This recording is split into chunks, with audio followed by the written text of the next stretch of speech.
Hello, everybody. I'm going to get my Facebook Live set up. Just bear with me 1 second and I will get started.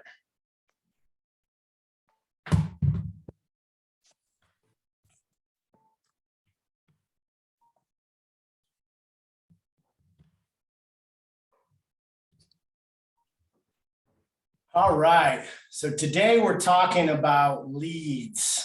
Leads. I got some people on Zoom. We have some people on Facebook Live. So I'm super honored for those of you that tune in. We always record these and I'll send them out if you want to reference back to them. So I think the biggest thing I am hearing in business is leads are slowing down dramatically. And for those of you that track your leads, those of you that look at your leads, those of you that track your activity like I do, I'm pretty much seeing across the country, realtors slowing down, definitely lenders slowing down. This is not a market trend just in your area. This is a market trend across the country. So no, this is nationwide. Certainly some of it has to be inventory. Definitely some of it is interest rates. I think some of it is buyer fatigue. I think some of it is realtor and lender fatigue. We've been working really hard for a couple of years and some of us just want to enjoy our summers. So as a company, we were down almost 40% in pre-approval activity from first quarter to second quarter.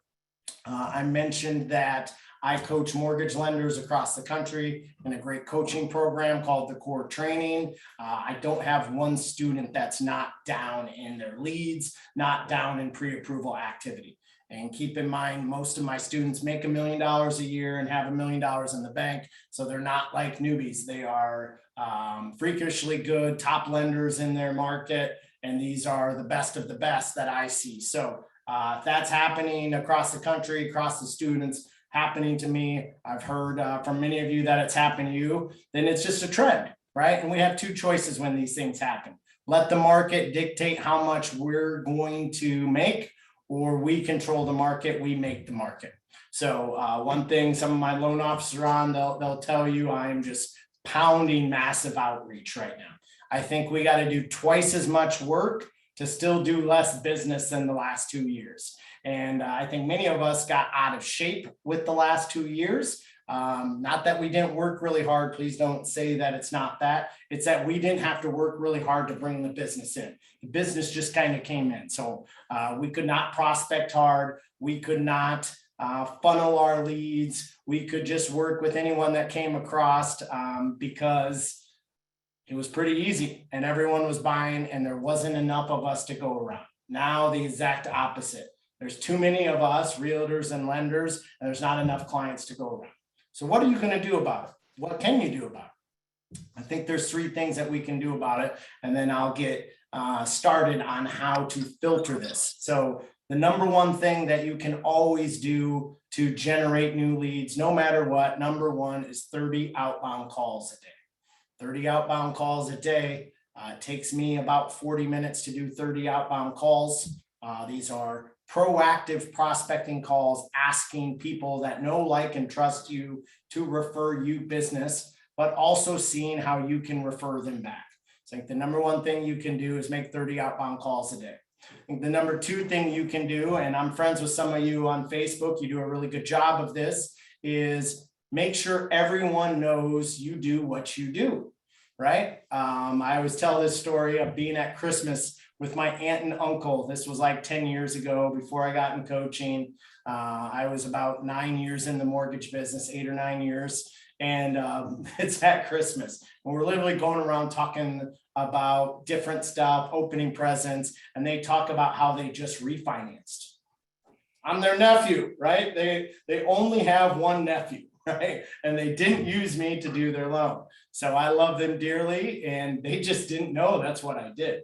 That's my fault, not theirs. They didn't know that I was a loan officer that could do business in their area because I lived in Chicago and they lived in Forest City, Iowa. They didn't put 2 and 2 together that I could help them. So that's my fault, not theirs. It's our job to let people know what we can do.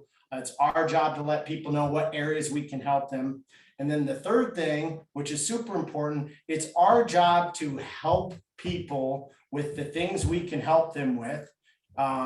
Real estate agents, you have an amazing gift that I think sometimes you guys underestimate, which is your network, right? You have so many people that you have vetted out to do great work. And I think some of you underestimate your power of your network, right? So see what you can do to help your past clients. See what you can do to help your referral partners. See who in your network can help them and help those people with solutions, and then obligate them back to ask for some business, right? So, gosh, there's some of you on, you send me a good amount of business. There's not too many people that call me and say, hey, Chad, I need your help. I'm slow right now. Could you please look out the next buyer that comes across your plate? Could you look out for an opportunity for me? Hey, could you call your database and see if there's anyone who's thinking about listing? Could you help me out? I'm a little slow right now. I could really use your help. I don't get many of those calls, right? So just know those are the three things: 30 outbound calls a day. Make sure everybody knows you do what you do, and ask people for help and proactively reach out for them. So those are the three things I think we can do to generate more leads, right? Now, once we got the leads, what do we do with them? What do we do with them? So that's what today's all about. Today is about the good, the bad, the ugly of leads. This is not a lunch and learn about lead generation. All right.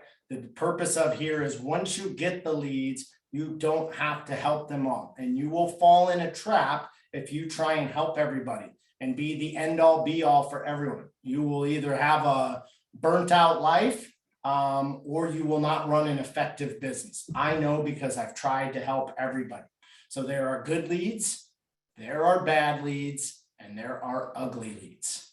Okay. And it's our job to run a filter. So the focus of today is how to filter the good leads, the bad leads, and the ugly leads.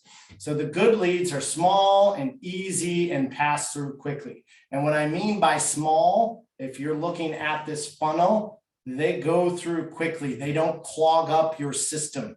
They do business your way. They meet you for a buyer consultation. They meet you for a listing presentation. They follow your process. They don't gum up the beginning of the process. So those are the good leads. They pass through quickly. They go through your process easily. They don't fight your systems. Those are good leads. Bad leads take a little more time. They struggle to take direction, and they might not be ready to buy, sell, or qualify for financing, right? Those are the bad leads, right? The ugly leads are the ones that clog up your funnel and you really want to eliminate. They fight you on everything. They have a father or mother or brother or sister that knows more about real estate than you because they just bought their first house. They fight every aspect of their process. If you have staff, they mistreat your staff. These are the ugly leads. They hurt you, they hurt your business, and they can hurt your reputation within the market. So those are the ones that we want to eliminate. We want to get rid of the bad leads. So the good leads are ideal. The bad leads, we still want to help them, but we can't spend a ton of time with them until they're ready to buy. That doesn't mean don't help them. That doesn't mean don't set them up for a future transaction. It just means you can't do a lot for them right now. So that is our funnel. So a quick exercise, which I think is very purposeful and will help you. I want you to take a few minutes and write down 5 qualities of your ideal client. So what are the 5 top qualities about your ideal client? Okay, you can enter them into the chat. You can write them down on your paper. I'll go over mine here in a second. So I'm going to give you about 30 seconds to think about this.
Give about 30 more seconds.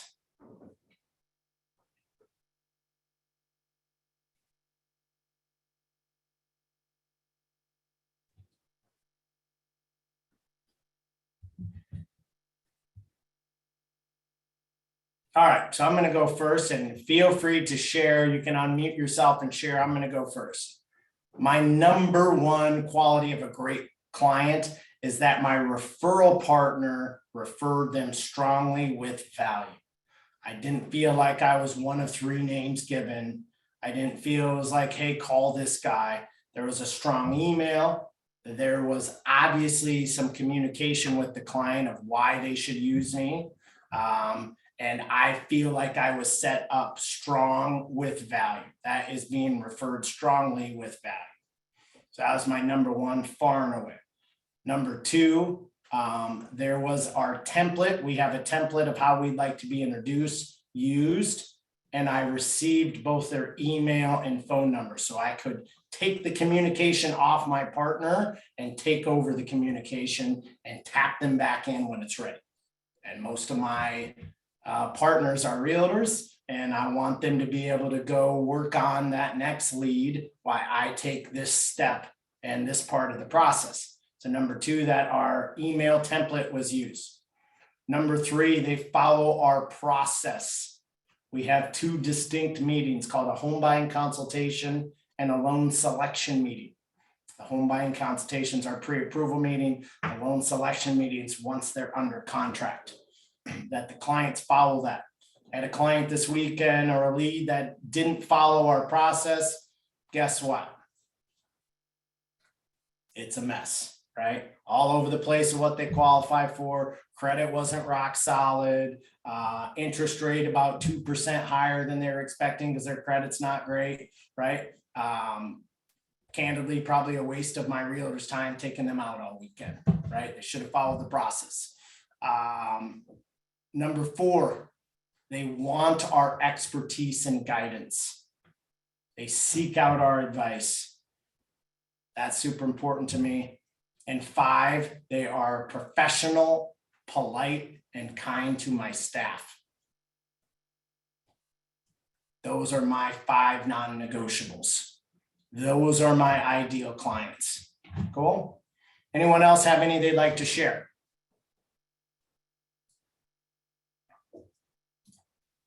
We have some in the chat. Cool. Great attitude. I like that one. Follow instructions, trust our service, respond quickly to calls, advocate for our business. Task mentor. Okay, got it. Alex, I love yours. Well qualified, friendly, motivated, decisive, loyal. Those are awesome. Excellent work. Anyone else have any they want to share? I just wrote like eager to get started in the process, willing to follow our process, follow what we need. And then I put a little bit of understanding. Things Cool. can be hectic. Clear with priorities and wants. I like that. That's really, really good. Excellent job. Anyone else want to share? Jeremy's is awesome too. Communicative, grateful, loyal, optimistic, and patient. Very good, Jeremy. Those are awesome. Communicative, grateful, loyal, optimistic, patient. That is the ideal client. I think you did better on that than I did. Excellent work. So by knowing what your perfect client is, you can know what your perfect client is not. Write down the opposite of those 5 things. Like Jeremy's would be not responding to communication, hard to track down, right? Second would be treats you like a commodity, not an advisor. That's not being grateful, right? Not being loyal says, hey, I'm going to look at properties with 3 realtors, right? That's not being very loyal or respectful of your time. Optimistic, obviously the opposite of that is pessimistic, right? And last is patient, right? Texting you at 10 o'clock at night and blowing you up the next day. I had this horror story of one of my realtors, one of my top people They said a client would call them at 3:30 in the morning, blowing up their phone about things on their listing. That's when they woke up. So that's when they dealt with stuff, right? My buddy was like, literally, my wife was like, you need to fire this client now or I am leaving you. It's either the client or me, right? Because I'm not having this. So I think that's the opposite of those things. So write down the 5 things that are the opposite of what you said. Cool. Those are probably people that are the ugly leads. Those are people you need to see from the beginning and filter out from the beginning, right? They won't follow your process. They're not, Alex did his unqualified, disrespectful, unmotivated, indecisive, disloyal. I like that. So we don't want to work with those people, right? And can we all be honest? We've all took the bait and worked with those people, haven't we? And we said all the way up till the end, like, oh my gosh, why did I do this? Why did I work with these people? Why did I take on this client?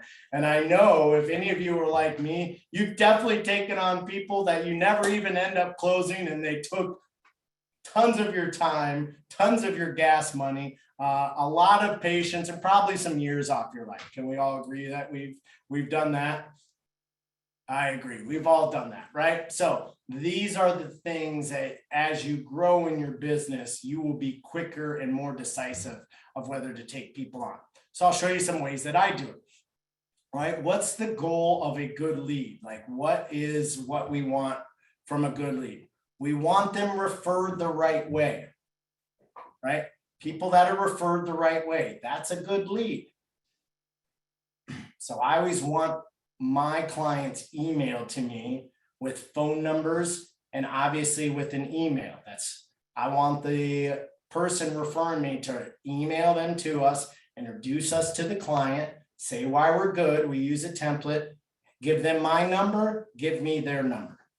I want to take over that communication to take it off the person that's referring me's plate, right? Number 2, people appreciate the way we operate.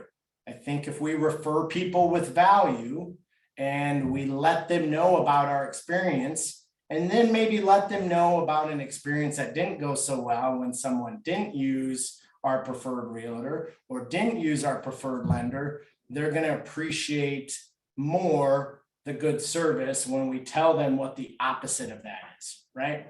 And then 3rd, Alex said it, some people that actually qualify. Now, you can't always tell that from the beginning, right? But we all know people have some traits. I always say, like, don't use stereotypes, because there's tons of people that break stereotypes, but there's also stereotypes for reasons. Like, they just didn't magically appear. You know some of the stereotypes, right? If someone won't fill out an application with us, won't give us their documentation, they're probably either hiding something or not very serious about buying a home, right? So we want to make sure they qualify before they spend too much time, before you spend your weekends, before we spend our time with them. And we always want to be the crutch for that, okay?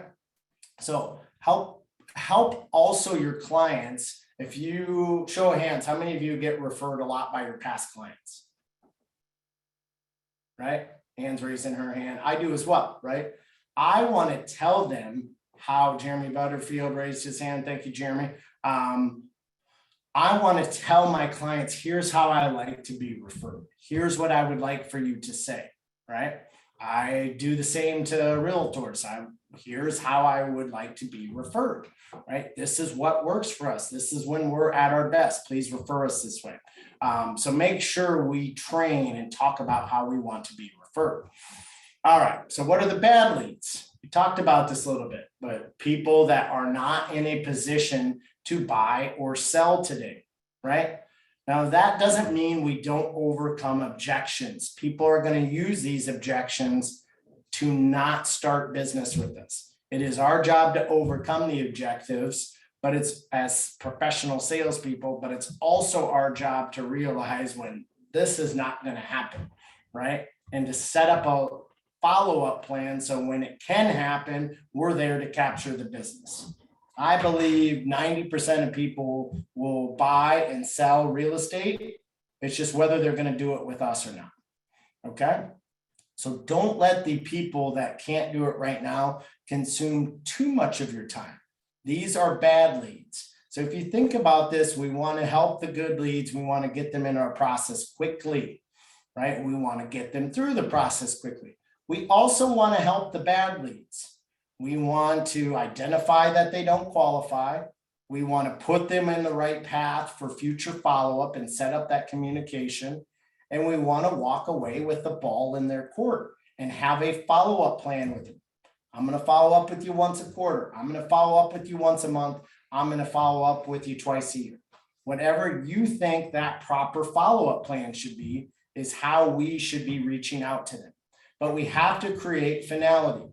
So I'll give you an example where we didn't do this. My team a little bit, one of my key guys is out on vacation, right? I had a little problem on Friday, just a little bit, not a huge problem, but my team has, some of the newer people have a problem delivering bad news that people don't qualify. So they kind of always wait for me to do it, right? They don't like delivering the bad news. I don't have a problem delivering the bad news. So I had to call the client. It probably went about a half a day longer than it should have. This wasn't like weeks and days, but went about a half a day longer than it should. And I just had to tell them, there's no way, no how you're buying a home right now. It's not going to happen. Do you have a co-borrower? Is there anyone you can think of? No. So I went through I call it a deal killer checklist, some things that we see save deals. I went through that checklist. They didn't. They weren't going to qualify. No way they're buying a home right now. So I gave them 3 things to work on. I referred them to my credit repair specialist, and I created the follow-up of how we're going to follow up. And I did that in my CRM to give us tasks to do that follow-up, right? I also put it in my calendar for us to follow up with in 6 months. So I know I'm going to follow up with them. Last, we have a system. If you guys aren't using HomeBot, you got to talk to us about getting on with it. It is like the bee's knees, the best stickiness I've ever created with leads without having to do a whole lot for them when there are bad leads and they don't qualify right away to get the follow-up later on down the line. So HomeBot is a great tool for that. We put all these types of leads into HomeBot because it creates stickiness with us and them down the road. Okay, so create that finality. My coach, my mentor always tells me, find the need, fill the need, and get out of the conversation, which means don't spend all weekend showing these people properties if they aren't going to qualify right now. Now, maybe you want to show them one, maybe you want to create that rapport, maybe you want to have a quick buyer assessment with them, but create finality in that and let them know what the follow-up is. Cool. So that's how we create finality. So we work with the good leads very quickly and get them into our process. We also work with the bad leads because they're following our process. They just don't qualify. You just can't give the bad leads as much time as you give the good leads. Cool. What is an ugly lead? These are the worst, right? My man Alex said, unqualified, disrespectful, unmotivated, indecisive, and disloyal. I agree. There's a problem with ugly leads, right? They might qualify, and a lot of them do, right? But they fight you on every step throughout the process. They're rude to you and your team. They're disrespectful of your time. They're not loyal. They treat you like a commodity, right? They might be qualified. They might be qualified. They're indecisive, right? There's one of those characteristics that they have that you can typically filter out from the beginning. They're not appreciative of your time or the way you do business. Okay. So some examples of some ugly leads. When people start swearing from the beginning, when I start talking to them, we had a guy that was just like F-bomb after F-bomb. And like, listen, I played sports. I hang out with a lot of guys that have some potty mouths. I can handle some profanity, right? But I can't handle when every other word's the F word and they raise their voice a lot and they're super disrespectful because I didn't return their text within 10 minutes. Like, no, thank you. I'm not going to take on that business. Working with that type of client's going to block me and distract me and frustrate me to working with the 4 or 5 people that came in that same day that does do business our way. So I think profanity, I think being abrasive, indecisive. We just had someone this weekend that canceled the contract. They said they want to work with a new realtor and new lender. By the way, we're the third people that they've started over with, right? So guess what? Maybe the first time it was on them, on the realtor and buyer. Maybe the second time it might have been the realtor and the lender, excuse me. The third time it's who? It's them, right? So, and I can clearly say it's them, right? So know that someone that's super indecisive and you're rescuing another situation, right? That those sometimes can be ugly leads. I just think when people want to tell me how to run my business instead of taking my advice, that is an ugly lead. And I just filter it out quickly from the beginning. Now, operating this way, are you going to lose some business that eventually closes? Yes. And you got to be comfortable with that. But sometimes I believe the best deals we do are the deals we don't do, right? It would have derailed our prospecting. We would have had to take hours upon hours upon hours with them.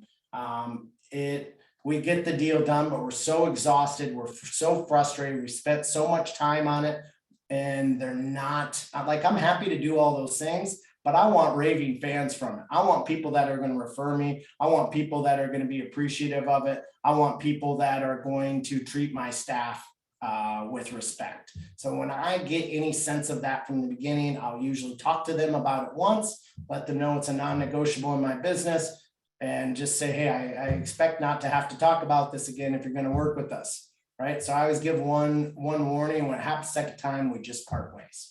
Cool. So that sounds very harsh to a lot of people, but that's how we do it, right? A lot of how we do this is we know our non-negotiables. So a non-negotiable is an aspect of your business that you will not change, right? No matter what the client wants, your non-negotiable is this. I will not work on Sundays. I won't do it. I'm in church. It's the only time I have during the week with my family. There's 4 to 5 days a week where I don't even get to see my 2-year-old daughter because she's in bed by the time I get home from work, right? I will not work on Sundays. Now, I'm blessed to have a team that will cover for me on Sundays, but I realize not everyone has that luxury, right? So it's just one of my non-negotiables. If someone has to have me on Sunday, they're just not getting me. Cool. So what are the non-negotiables in your business? Think of 3 or 4.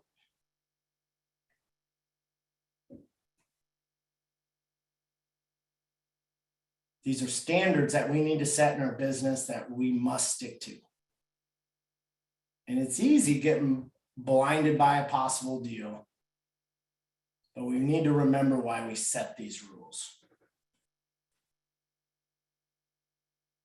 Right? And 1 to 10 of these ugly leads can work out, but you're spending 90% out of your time on that one deal.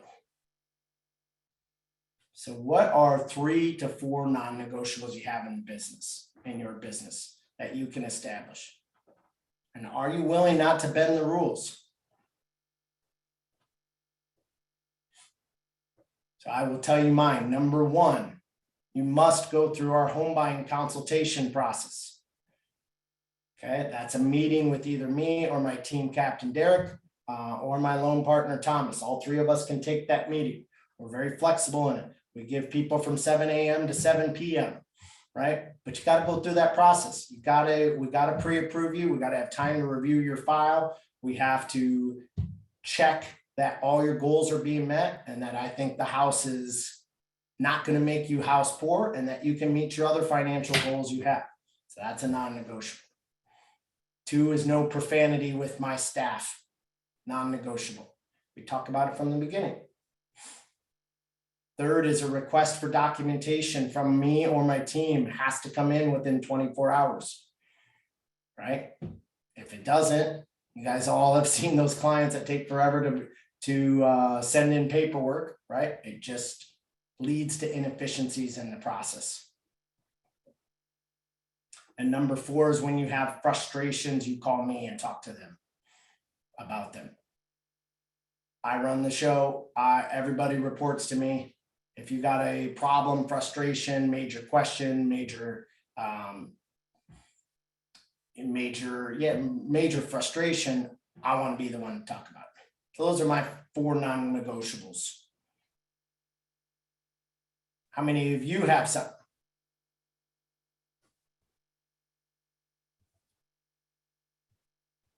Anyone want to share?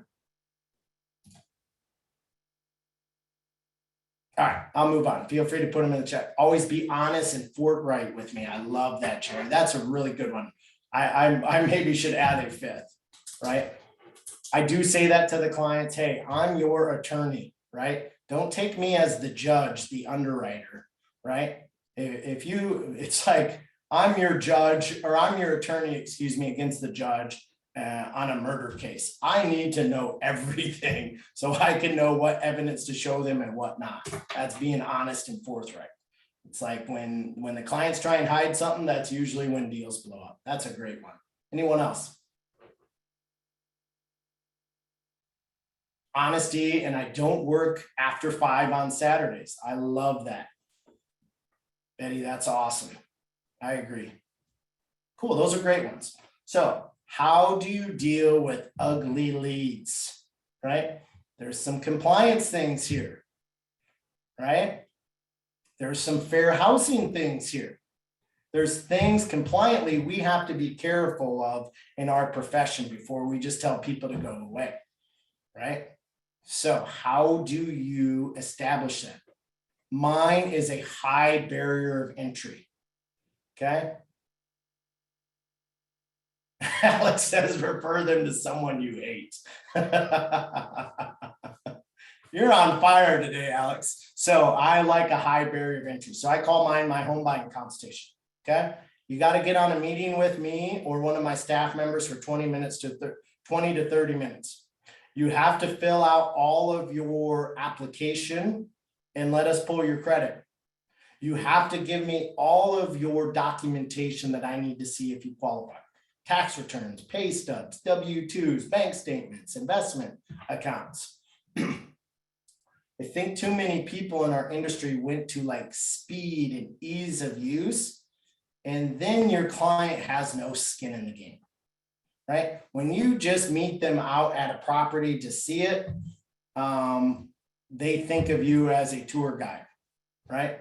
When they can just push a button and get a pre-approval from me, there's a previous company you guys would all know. They're a big mortgage lender. I used to work there. I literally left over push button pre-approval. I said, you have to turn it off. I will not stay here. They're inaccurate. There's no work done on them. We're having deals blow up left and right because of these, because there's no verification done. Your system's just sending out automated pre-approvals that are crap. I won't have it. I won't run my business this way, right? That was a non-negotiable for me because they weren't meeting my high barrier of entry. They could literally just go onto my website, push a button, input flawed data into the system and get a BS pre-approval that doesn't even work, right? I couldn't stand it, so I had to leave. So have this high barrier of entry. I think for agents, it's a buyer consultation for the beginning. It can be over Zoom. I want to see people face to face, right? I want them to look me in the eyes and be able to ask me any questions about myself, my team, my profession, anything. Nothing is off limits. And I want to be able to do the same for them. But I also need some time commitment from them to do some work for me before I'm going to commit a lot of my time to them, right? It's an agreement. We meet the clients in the middle. So have some sort of barrier of entry. Maybe it's time frame, right? Know their motivation. It tells you what commitment level they have, right? You can talk about geographical restriction. Right? I'm sure you all have had a buyer come in and they change what area they want to be in, and you're in, Roscoe Village, and then all of a sudden they're asking to look at properties in, I don't know, Lake Zurich, right? It's like, we got to know the geographical restrictions. Hey, this is how far I go. Honestly, sometimes it's money, right? Putting a deposit down. We have every client before they lock in a rate, we do all the paperwork. They got to pay for the appraisal up front. We have to have that money up front to do all the work. So they financially have committed to us. That's not at pre-approval, by the way, that's after their contract is coming. But think of these things for you. What are some of the barriers of entry that you need to have? And I'd love for some of you to share what some of your barrier entries of. So mine is, I got to see you face to face. It can't be a phone call. That can be Zoom or that can be in person, right? You got to fill out some information. I have a time rule. I'll spend 15 minutes with anybody before they fill out that information, but my time cuts off at 15 minutes, right? After 15 minutes, you got to have some sort of skin in the game with me to get more of my time. And the best thing to know, guys, is people don't know the process. They will just 70 to 75% of people will just follow your process because you told them to, and they don't know your process. So it's our job to set up our process. Cool. So that is a barrier of entry. It's super duper duper important. Okay. Now remember, we control our leads. I do this through tracking leads. Yes, I have a CRM, but I'm a visual person that needs it out on my desk all day, every day. I need color coding. My CRM doesn't give me color coding, right? So I have to have an old school Excel spreadsheet or a written form on my desk that tracks all my leads. So it's super duper simple. Green means I'm in communication with them, and we're working towards getting them pre-approved or getting them under contract or getting their rate locked. Red means stop. I don't need to go after them anymore. It is a dead lead, right? I'm visual. I need to be able to look at my lead tracker before I start my 30 outbound calls towards my leads and see who's we're still working and who's that we're stopping on. So red is dead leads, right? If you get an ugly lead, they probably need to go dead if they're not going to follow your barrier of entry or follow your process. And yellow are just people we're still working and reaching out to that we have not heard back from. Okay, so I keep it super simple. Green means go, I'm continuing to go. Red means stop. Yellow means caution, I need to get them in front of me. Okay, so we call the yellows first, then we call the greens, and obviously we don't call the reds. So you control your leads, don't let your leads control you. So keeping a hot lead alive, what's the best way to do this? Be direct. I like phone and I like Zoom the best. And if you can get them in person, you're always going to convert at the highest level in person. Your mindset should be get the lead off of your shoulders and get them onto the next person's hands, right? So when they're, before they go out looking, it's getting it to your lender, right? For most of you on, it's, hey, I got to get them under contract. Once they're under contract, I got to get them to my attorney to deal with inspection items, to deal with appraisal, to deal with attorney review. Now, many of you do a great job of servicing the client throughout, but you got to go on and do the next home. You got to find the next client home. So when you work with strong partners, they should be able to take that over and let you go out and prospect and get the next buyer under contract, get your next listing under contract. The closing ratio definitely goes up the quicker you get them to us. Sales is momentum, guys. So if you're talking to somebody and they're thinking about buying a home, the quicker you can get them over to us and refer them with value, the more likely we are to close that deal together. Speeding up the process and keeping that momentum going is super important. I think many of our buyers got frustrated over the last year because we couldn't get them through the process quickly because of the inventory challenges we had, right? So I think just good homework for everyone this time of year. We're more than halfway through the year. Anyone we couldn't get a home last fall and into this year, we should follow back up with and let them know that there's more inventory hitting the market. Things are going a little quicker than they have. Remember that we have great resources to help you keep the momentum going of any lead. So I like the 5-minute intro call and talking to them briefly if need be, letting them know our process and not really answering much for them until they go through our process, right? Many times buyers, guys, have questions that we can't answer. and that you can't answer either, right? Don't have your credit score. I don't have your income. I don't know your debt ratios. I don't know your loan to value. I don't know how much reserves you have. I don't know. I can't answer these questions on your rate, on your closing costs, on your payments. We need things from you to do it. So I like a 5-minute intro call immediately followed up by a application or a handoff to our team, right? So we like, if you're talking to them, feel free to live transfer your loan officer that invited you in here today. We will take over. We'll keep that momentum going. We'll get them onto our calendar. We'll let them know everything we need to get them pre-approved.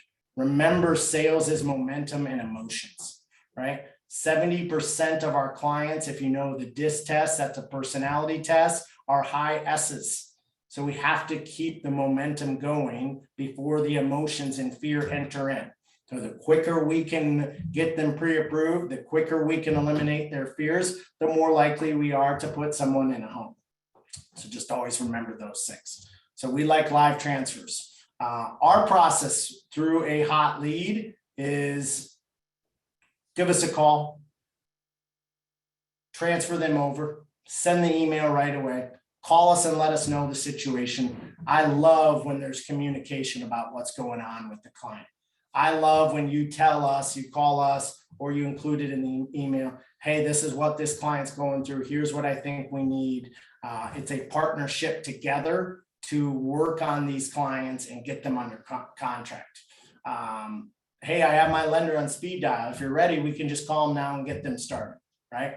That's so much better than, let me give you his contact information. Guess what they all do, Ann? They wait and they don't call us and they're scared, right? So you can take that fear away by just doing a live transfer. Once the connection's made to me or my team or any of the loan officers on and their team, if they invited you here today, make sure that you know you can just cut off after it. We'll take over the communication. We'll tap you back in. We'll get their loan application. We'll schedule their home buying consultation. We'll follow up with you on what the results are. We'll follow up with the client on anything they need from us.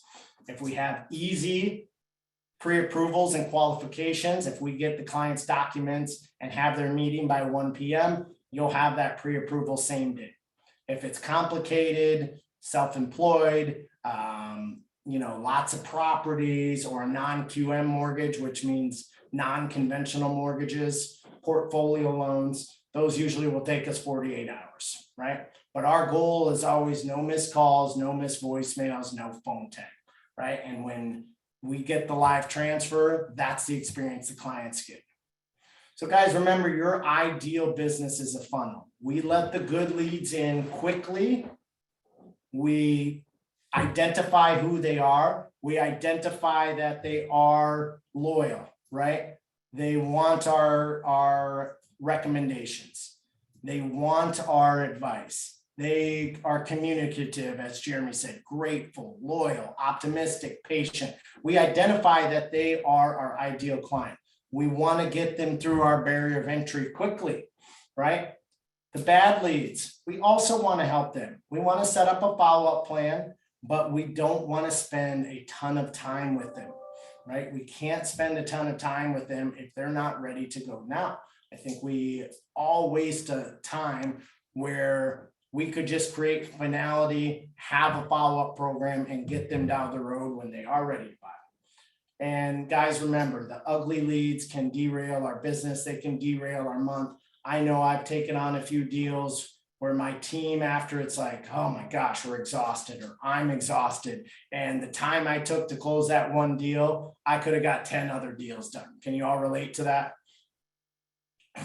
So the higher barrier entry we have to get to us, and the more non-negotiables that we have that are effective. We don't just make up these rules to have rules, right? We make up these rules because we know they're best for our process. I know it's best for a client to have his credit pulled, give us all their documentation, give us the full story far before they ever go out and look at a property, so I can pre-approve them, I can advise them, I can provide a warm handoff back to you with a client that's knows that you're a rock star. We can educate them. We know we can eliminate their fears. We know we can provide a warm handoff back to you to keep that sales momentum going. I know that my rules allow for that and allow for the highest efficiency and best conversion for the both of us. So figure out what those things are in your business, figure out what works best for you, make the clients follow it. And we want to help the good leads. We want to help the bad leads. We want to get rid of the ugly leads. And we want to run a business that we enjoy with people that appreciate us and refer us. And this is how we do it. So I'll open up to any questions that you all have.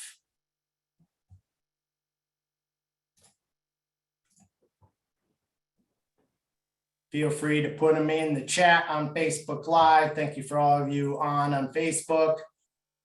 Anybody on Zoom? This is really helpful, Chad. Thank you.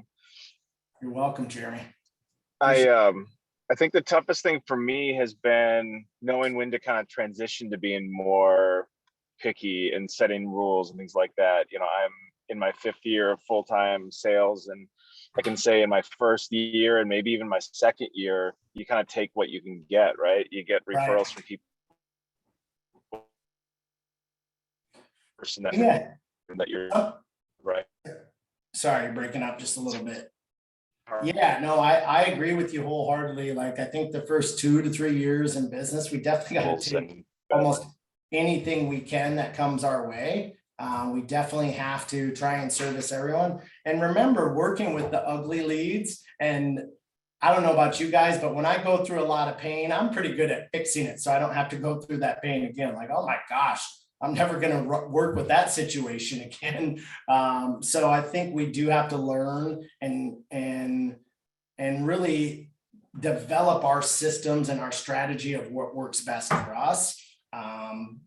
And that takes a few years. So I think you're right at that 5-year mark, right?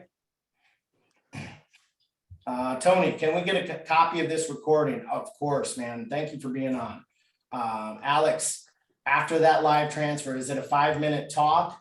Yeah, we talk about 10 to 15 minutes after the live transfer. My team either sees if they want to take the application over the phone, or if they want to email to them and something to fill out online.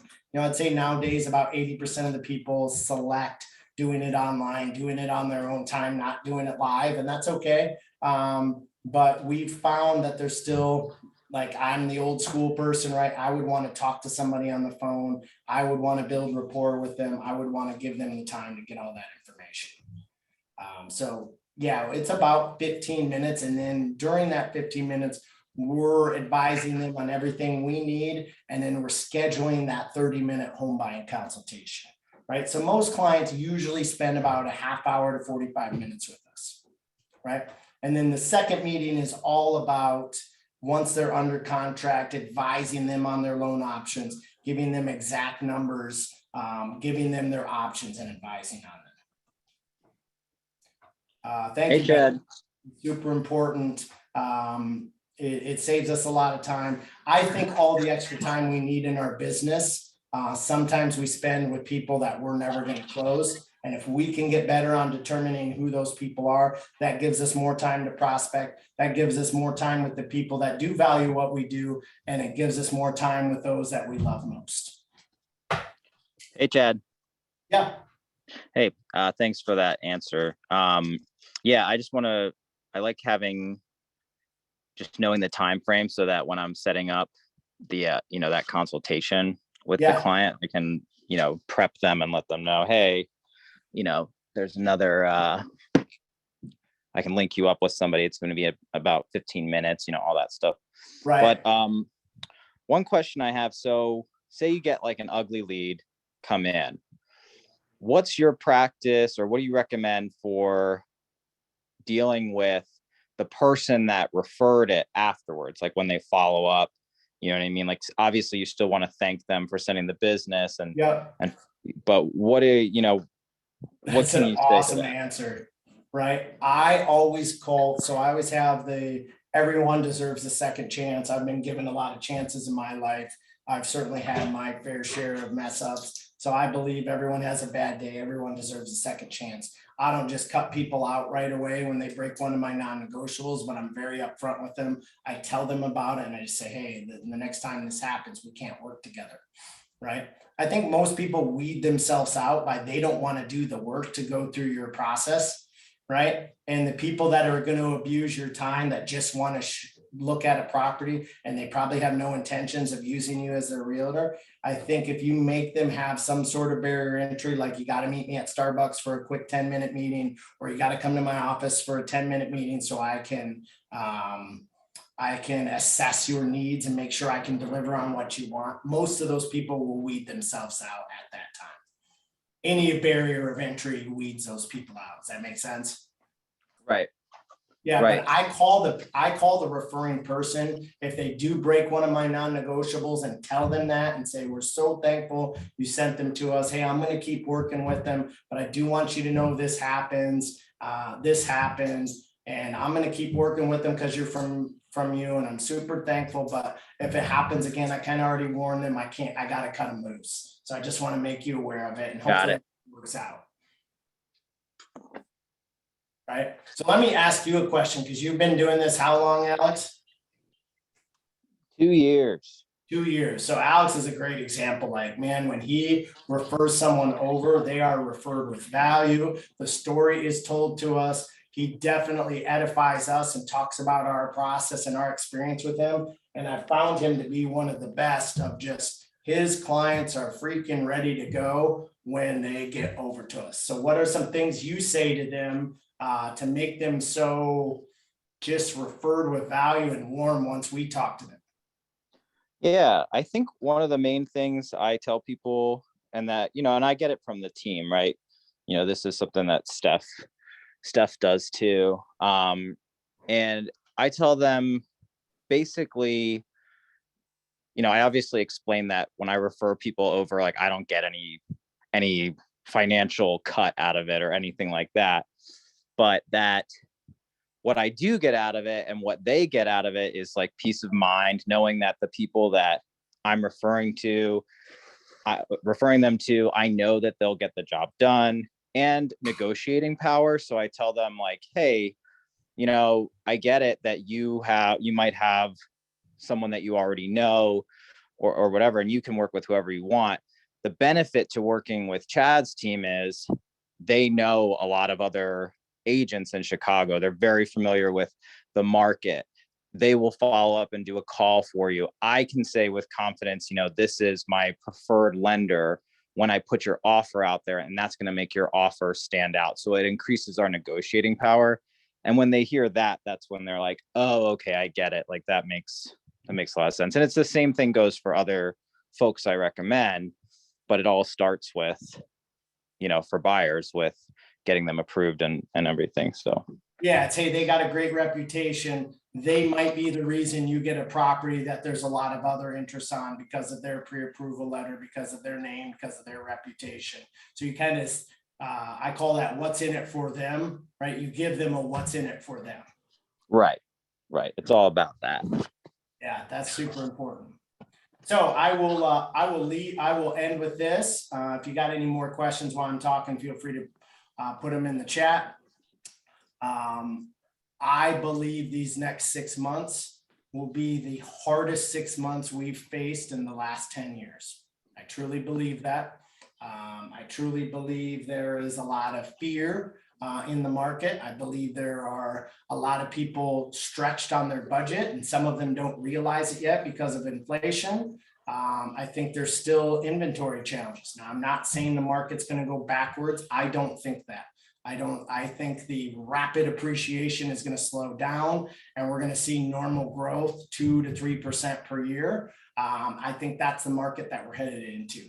But I do think the professionals will win. I think the people that prospect and go out and get the business and not wait for the phone to call are who are going to survive, not just survive, they're going to thrive. So a book I could tell you to read, it has motivated me as much as I've ever been motivated. It's the best sales book I have ever read. It's called Fanatical Prospecting by Jeb Blunt.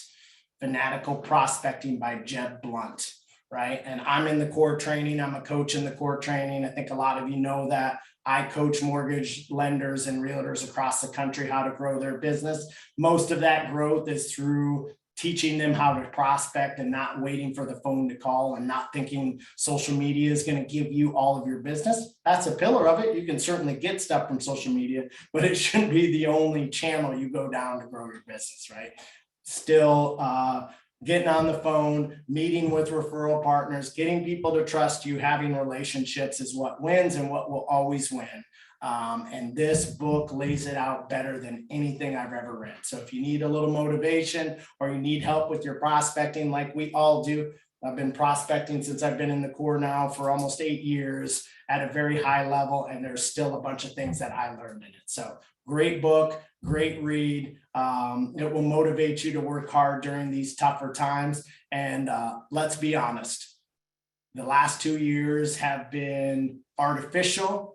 They have been fictitious. We've all had it probably a little easier than we should have. We all know there's people that got into the industry that aren't going to be around in 2 years because it was so easy. So I believe if you prospect, if you lead generate, and if you filter your leads and work with the people that will qualify quickly and that value who you are, you will have a great business and you won't just survive these next 6 months to a year that I think are going to be some of the hardest. You will thrive. And any way that we can help you, we're here to do that. You can give us a call anytime. Thank your loan officers on that invited you, and just know we're here to help you, not just close the loans. We're here to help you generate the leads. We're here to help you with the prospects. We're here to help you convert at a high level. Thank you, guys. Appreciate you all being on. Any final questions?